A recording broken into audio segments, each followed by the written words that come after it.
कुरुक्षेत्र में युद्ध से पहले केवल शंख नहीं बजते थे, वहाँ कुछ ऐसे सत्य भी जन्म लेते थे जो इतिहास में कभी लिखे नहीं गए।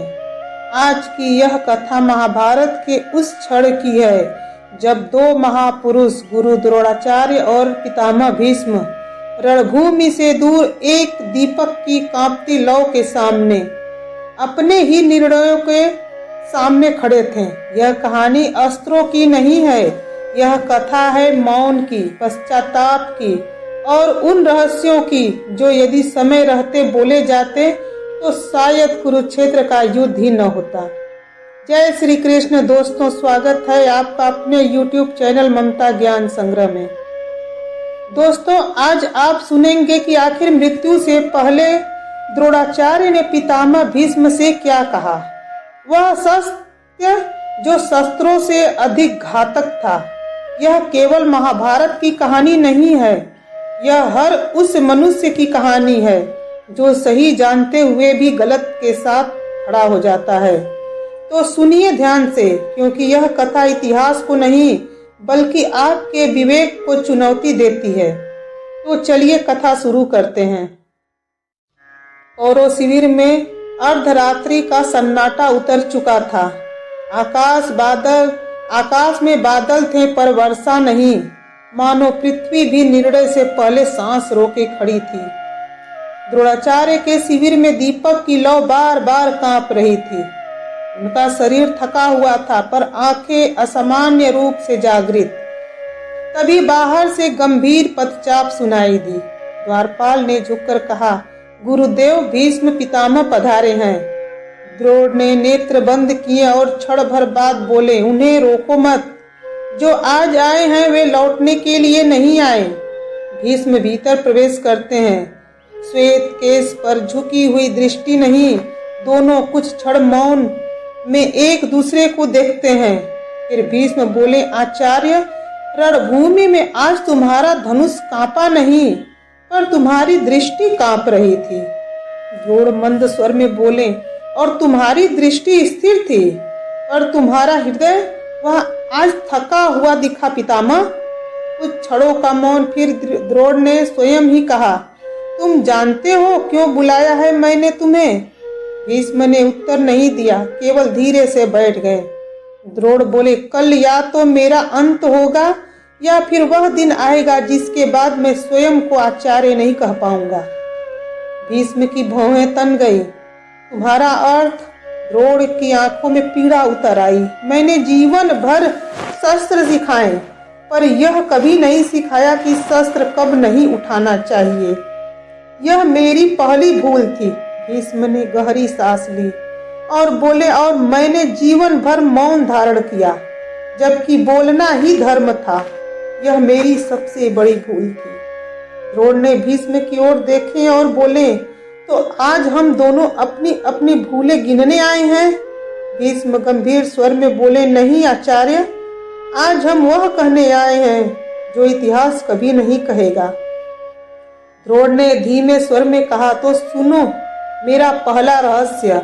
मैं अर्जुन से प्रेम करता था पर अश्वत्थामा को उससे श्रेष्ठ सिद्ध करना चाहता था। यही द्वंद्व मेरे हर निर्णय में घुला रहा। मैं जानता था कि अर्जुन को पूर्ण रोकना अन्याय है, पर फिर भी मैंने उसके मार्ग में सीमाएं खड़ी की। भीष्म ने आंखें मूंद ली और बोले, मैंने जानबूझकर दुर्योधन को यह विश्वास दिया कि मैं उसके पक्ष में हूँ, जबकि मैं जानता था कि उसका मार्ग अंधकार में जाता है। मैं रोक सकता था पर मैंने नहीं रोका। द्रोण की बाड़ी कठोर हो गई और बोले, तुम्हारा मौन हजारों योद्धाओं की मृत्यु का कारण बना पितामह। भीष्म ने बिना विचलित हुए कहा, और तुम्हारा ज्ञान उन्हें मृत्यु के योग्य बनाता गया आचार्य। कुछ क्षणों का सन्नाटा, फिर द्रोण बोले, दूसरा रहस्य सुनो। मैं जानता था कि यह युद्ध जीतने के लिए नहीं है, यह युद्ध गलतियों को दंड देने के लिए है। फिर भी मैं लड़ता रहा। भीष्म ने उत्तर दिया, और मैं जानता था कि मेरा अस्तित्व किसी एक पक्ष को संतुलन देता है, पर मैंने उस संतुलन को सत्य की ओर नहीं मोड़ा। द्रोण की आंखें भर आईं और बोले, पितामह, यदि समय लौट आए तो तुम क्या बदलोगे? भीष्म ने बिना सोचे कहा, मैं पहला वाक्य सभा में बोलता। और तुम? द्रोण का स्वर टूट गया और बोले, मैं पहला शस्त्र अपने पुत्र के लिए नहीं, धर्म के लिए उठाता। दोनों एक दूसरे को देखते हैं। यह दृष्टि योद्धाओं की नहीं, पश्चाताप से भरे दो वृद्धों की थी। भीष्म बोले, आचार्य, हम दोनों की हार रणभूमि में नहीं होगी। हम पहले ही हार चुके हैं अपने ही निर्णयों से। द्रोण ने सिर झुका लिया, और यही सत्य किसी ग्रंथ में नहीं लिखा जाएगा। भीष्म उठ खड़े हुए, पर यही सत्य युद्ध से अधिक भयानक है। वे मुड़ते हैं। द्रोण अंतिम बार कहते हैं, पितामह, यदि कल मैं गिरूं तो जान लेना मैं शस्त्र से नहीं बल्कि अपने ही रस्सियों के भार से गिरा हूं। भीष्म के जाते हुए कदम अचानक रुक गए। ऐसा नहीं था कि द्रोण ने पुकारा, बल्कि ऐसा था जैसे कोई अधूरा सत्य उन्हें आगे बढ़ने नहीं दे रहा था। भीष्म बिना मुड़े बोले, आचार्य, तुमने अभी सब कुछ नहीं कहा। द्रोण की उंगलियां कांप उठी, क्योंकि जो शेष है वह स्वीकार नहीं, अपराध है। भीष्म लौट आए। उनकी आंखों में कठोरता नहीं, निर्दय स्पष्टता थी। तो आज अपराध भी बोले जाएंगे, क्योंकि कल रणभूमि बोलेगी और तब कोई सफाई नहीं सुनी जाएगी। द्रोण ने आंखें मूंद ली और बोले, तो सुनो, मैं जानता था कि दुर्योधन को शस्त्र देना अग्नि को हवा देना है। फिर भी मैंने दिया, क्योंकि मुझे अपने अपमान का बदला चाहिए था, द्रुपद से नहीं, स्वयं से। भीष्म की भवें तन गईं। तो तुमने एक राज्यसभा के अपमान का मूल्य हजारों जीवनों से वसूला? द्रोण का स्वर भारी हो गया और बोले, हाँ, और यही वह सत्य है जिसे कोई इतिहासकार नहीं लिखेगा। भीष्म ने कठोर स्वर में कहा, और मैं जानता था कि दुर्योधन का आत्मविश्वास मेरे मौन से जन्म लेता है। वह मुझे देखकर अपराजय समझने लगा। मैंने उस भ्रम को तोड़ा नहीं, क्योंकि मैं चाहता था कि कुरुवंश मुझे आधार माने, ना कि प्रश्न। द्रोण ने तीखी दृष्टि से देखे और बोले, तो तुम धर्म के लिए नहीं, वंश के लिए खड़े रहे? भीष्म ने बिना झिझक कहा, हाँ, और यह मेरी भूल नहीं, मेरा अहंकार था। कुछ क्षण दोनों चुप रहे। बाहर कहीं दूर घोड़ों की हिनहिनाहट गूंजी, मानो भविष्य बेचैन हो। द्रोण बोले, पितामह, क्या तुमने कभी सोचा कि यदि तुम एक बार दुर्योधन के विरुद्ध खड़े हो जाते तो युद्ध ही ना होता? भीष्म की आवाज धीमी हो गई और बोले, हर रात्रि यही प्रश्न मेरे साथ सोता है। द्रोण ने कटु हंसी हंसकर कहा, और हर रात्रि मुझे यह प्रश्न खाता है कि यदि मैंने अश्वत्थामा को सत्य से अधिक शस्त्र न सिखाए होते तो आज मैं किस पक्ष में खड़ा होता? भीष्म ने गंभीर स्वर में कहा, हम दोनों ने अगली पीढ़ी को संतुलन नहीं बल्कि अत्यधिक शक्ति दी, और शक्ति जब बिना विवेक के हो तो वह धर्म नहीं चुनती। द्रोण ने धीरे से कहा, तभी तो मैं जानता हूँ कि मेरा अंत किसी अस्त्र से नहीं होगा। भीष्म चौंक पड़े, तो तुम्हें? द्रोण ने आंखें खोलकर कहा, हाँ, मेरी मृत्यु मेरे पुत्र के नाम से आएगी, शस्त्र के नाम से नहीं, क्योंकि मैंने स्वयं उस सत्य को इतना ऊंचा रखा कि वह झूठ बनते ही मुझे तोड़ देगा। भीष्म की मुट्ठी बंध गई, और मुझे ज्ञात है कि मैं तब तक नहीं गिरूंगा जब तक मैं स्वयं गिरने की अनुमति ना दूं। यह मेरा वर नहीं, यह मेरा दंड है। द्रोण ने कड़वे स्वर में कहा, तो हम दोनों अपने ही बनाए नियमों के कैदी हैं। भीष्म बोले, और यही सबसे बड़ा रहस्य है आचार्य। महाभारत देवताओं की नहीं बल्कि मनुष्यों की भूलों की वो कथा है। द्रोण ने अंतिम प्रश्न किया, यदि कल का सूर्योदय हम में से एक को मिटा दे तो क्या तुम संतोष में रहोगे? भीष्म की आंखें स्थिर थी। वह बोले, नहीं, पर मैं स्वीकार में रहूंगा, और स्वीकार युद्ध से अधिक कठिन है। द्रोण ने सिर झुका दिया और बोले, तो जाओ पितामह, कल रणभूमि में हम गुरु और पितामह नहीं होंगे, कल हम अपने अतीत के सामने खड़े होंगे। भीष्म ने प्रस्थान करते हुए कहा, और इतिहास हमें नहीं समझेगा, पर शायद यही उसका न्याय है। भीष्म चले गए, द्रोण अकेले रह गए। दीपक फिर कांपा और इस बार बुझ गया।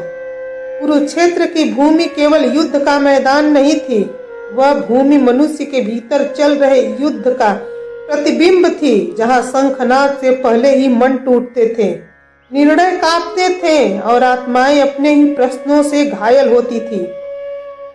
महाभारत का युद्ध केवल अस्त्रों का युद्ध नहीं था, यह उस क्षण का युद्ध था जब मनुष्य को यह तय करना होता है कि वह परिस्थितियों का दास बनेगा या अपने कर्म का स्वामी।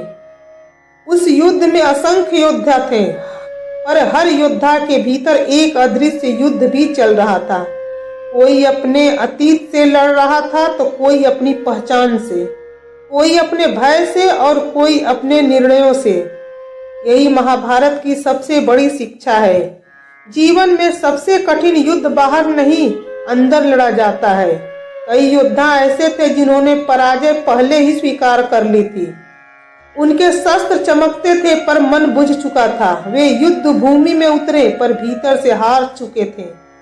और कुछ ऐसे भी थे जिनके पास साधन कम थे पर संकल्प अडिग था। उनकी आंखों में भय नहीं बल्कि उत्तरदायित्व था। वे जानते थे कि जीत की गारंटी नहीं होती, पर प्रयास का कर्तव्य अवश्य होता है। महाभारत हमें सिखाता है कि जीवन में सबसे घातक शस्त्र असफलता नहीं होती, बल्कि प्रयास से पहले हार मान लेना होता है।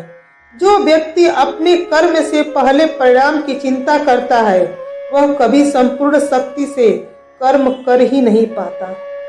कुरुक्षेत्र में ऐसे भी योद्धा थे जो जानते थे कि वे शायद जीवित ना लौटे, फिर भी उन्होंने शस्त्र उठाए, क्योंकि उनके लिए जीवन से बड़ा कर्तव्य था। यही वह बिंदु है जहां साधारण मनुष्य असाधारण बनता है। महाभारत यह नहीं सिखाता कि हर युद्ध जीता जाता है, बल्कि यह सिखाता है कि हर युद्ध लड़ा जाना चाहिए। जो व्यक्ति अन्याय देखकर भी मौन रहता है, वह हार से पहले ही आत्मा से पराजित हो जाता है। जो व्यक्ति अपनी गलतियों को स्वीकार नहीं करता, वह चाहे जितनी जीत प्राप्त कर ले, अंततः भीतर से खोखला रह जाता है। महाभारत की कथा हमें यह भी सिखाती है कि समय कभी किसी के लिए नहीं रुकता। जो आज शक्तिशाली है वह कल भूमि पर गिरा हो सकता है, और जो आज कमजोर प्रतीत होता है वह कल इतिहास बन सकता है। इसलिए जीवन में सबसे आवश्यक है अहंकार नहीं, अनुशासन। घमंड मनुष्य को ऊंचा दिखा सकता है, पर अस्थायी नहीं बना सकता। कर्म बिना दिखावे के किया जाए तो वही भविष्य बनाता है। महाभारत का हर पन्ना एक ही बात दोहराता है, भाग्य उन्हीं का साथ देता है जो कर्म से भागते नहीं, जो गिर कर उठता है, जो हार के बाद भी अपने भीतर की आग बुझने नहीं देता, वही सच्चा योद्धा है। महाभारत यह नहीं पूछता कि तुम कौन हो, किस कुल में जन्मे हो या तुम्हारे पास क्या है। महाभारत केवल यह देखता है कि जब समय आया तो क्या तुम खड़े हुए, क्या तुमने डर के बावजूद अपने कर्तव्य का चयन किया, क्या तुमने अंधकार के बीच भी अपने भीतर के प्रकाश को मरने नहीं दिया। जो व्यक्ति इन प्रश्नों का उत्तर अपने कर्म से देता है, वही महाभारत को जीतता है। क्योंकि महाभारत किसी युग की कथा नहीं, यह हर उस व्यक्ति की कहानी है जो टूटने के बाद भी खुद को समेट कर फिर खड़ा होता है।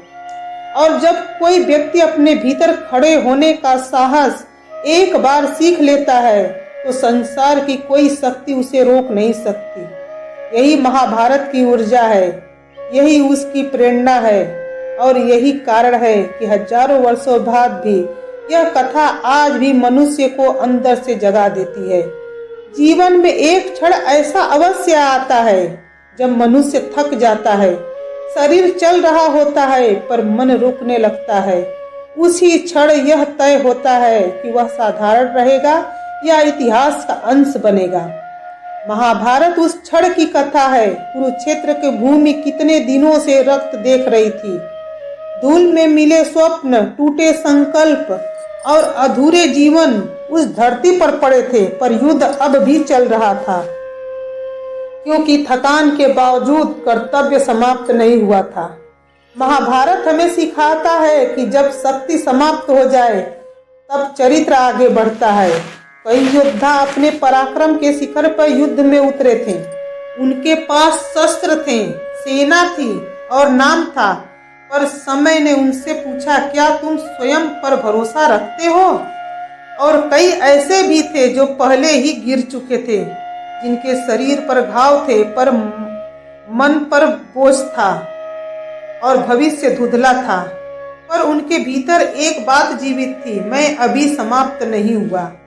महाभारत का सबसे बड़ा संदेश यही है, गिरना पराजय नहीं, बल्कि गिरकर ना उठना पराजय है। हर दिन रणभूमि पर कोई ना कोई टूटता था, पर जो टूटने के बाद भी खड़ा होता रहा वही कथा बन गया। जीवन भी ऐसा ही युद्ध है। यहाँ भी हर दिन मनुष्य से कुछ न कुछ छीन लिया जाता है, कभी विश्वास, कभी अवसर, कभी सम्मान और कभी अपनों का साथ। पर महाभारत यह सिखाता है कि जो छिन गया उस पर मत रो, जो शेष है उसी पूरी शक्ति से जियो, क्योंकि जो व्यक्ति अपने शेष पर ध्यान देता है वही आगे बढ़ता है। महाभारत में असंख्य योद्धा केवल इसलिए हार गए क्योंकि उन्होंने मान लिया कि अब कुछ शेष नहीं बचा। पर महाभारत यही तो तोड़ता है यह भ्रम कि मनुष्य केवल उतना ही होता है जितना उसके पास दिखाई देता है। कई योद्धा इसलिए नहीं हारे कि उनके पास शस्त्र नहीं थे, वे इसलिए हारे क्योंकि उनके भीतर ही भीतर स्वीकार कर लिया था कि उनका समय समाप्त हो चुका है। जब मन हार मान लेता है तब शरीर केवल औपचारिकता निभाता है। रणभूमि पर वह चलता है, लड़ता है, पर जीत की आकांक्षा के बिना, और बिना आकांक्षा के लड़ा गया युद्ध पहले से हारा हुआ युद्ध होता है। कुरुक्षेत्र में ऐसे योद्धा भी थे जिनके पास दिव्यास्त्र नहीं थे, जिनका नाम इतिहास की पहली पंक्तियों में नहीं लिखा गया, पर जिनके भीतर यह दृढ़ निश्चय था कि मैं परिणाम नहीं चुन सकता, पर कर्म अवश्य चुन सकता हूँ। यही वह बिंदु है जहाँ महाभारत केवल कथा नहीं रच रहता, वह जीवन का दर्पण बन जाता है। द्रोण और भीष्म जैसे महापुरुष इसलिए महान नहीं थे कि वे अजेय थे, वे इसलिए महान थे क्योंकि उन्होंने अपने पतन को पहले देख लिया था। उन्होंने जान लिया था कि सबसे गहरी चोट शत्रु से नहीं, अपने ही निर्णयों से लगती है। द्रोण जानते थे कि उनका अंत शस्त्र से नहीं, एक शब्द से होगा, और भीष्म जानते थे कि उनका अंत अस्त्र से नहीं, मौन से होगा। फिर भी दोनों रणभूमि में उतरे, क्योंकि महाभारत यह नहीं सिखाता कि गलती के बाद युद्ध छोड़ दिया जाए, बल्कि यह सिखाता है कि गलती के साथ भी युद्ध लड़ा जाए, स्वीकार के साथ, बोझ के साथ और उत्तरदायित्व के साथ। यही कारण है कि कुरुक्षेत्र की भूमि आज भी जीवित लगती है। वह भूमि केवल रक्त से नहीं, मानव आत्मा के प्रश्नों से सींची गई है। हर युग में एक कुरुक्षेत्र होता है, जहाँ शंखनाद बाहर नहीं भीतर होता है, जहाँ शत्रु सामने नहीं, अपने ही संदेह, भय और अहंकार होते हैं, और हर मनुष्य के सामने वही प्रश्न खड़ा होता है, क्या तुम परिस्थितियों के अनुसार झुकोगे या अपने कर्म के अनुसार खड़े होगे? महाभारत कहता है, जो व्यक्ति टूटने के बाद भी खड़ा होता है वही विजयी है, चाहे वह जीवित बचे या नहीं, क्योंकि वास्तविक विजय शरीर की नहीं बल्कि चरित्र की होती है। और इसी मौन के साथ कुरुक्षेत्र की वह रात समाप्त नहीं हुई, वह केवल इतिहास की एक परत बन गई। द्रोण और भीष्म जैसे महापुरुष हमें यह सिखा कर गए कि सबसे बड़ा युद्ध शत्रु से नहीं बल्कि अपने ही निर्णयों से लड़ा जाता है। जो व्यक्ति शक्ति पाकर भी विवेक खो देता है वह विजयी होकर भी पराजित होता है, और जो व्यक्ति सत्य जानकर भी मौन चुन लेता है वह जीवित रहते हुए भी इतिहास के कटघरे में खड़ा होता है। महाभारत इसलिए अमर नहीं है कि उसमें देवता थे, बल्कि महाभारत इसलिए अमर है क्योंकि उसमें मनुष्य की कमजोरियां, पश्चाताप और आत्मसंघर्ष थे। यही कथा हमें चेतावनी देती है, जब अगली बार जीवन आपको मौन सत्य में से एक चुनने को कहे तो याद रखना, मौन कभी तटस्थ नहीं होता, वह भी एक पक्ष चुनता है। और दोस्तों, यदि यह कथा आपको भीतर तक छू गई हो, यदि इस संवाद में आपको अपने जीवन के प्रश्न दिखाई दिए हों, तो इसे केवल कहानी मत समझिए, इसे चेतावनी समझिए और प्रेरणा भी। जाते जाते वीडियो को लाइक कर दीजिए। ऐसे ही गुड़ और दुर्लभ महाभारत कथाओं के लिए चैनल को सब्सक्राइब करें और कमेंट में लिखिए जय श्री कृष्ण, ताकि यह ज्ञान औरों तक भी पहुँचे, क्योंकि महाभारत सुनने के लिए नहीं बल्कि जीने के लिए है। पूरी स्टोरी सुनने के लिए और अंत तक साथ देने के लिए धन्यवाद। मिलते हैं एक नई स्टोरी के साथ। जय श्री कृष्ण।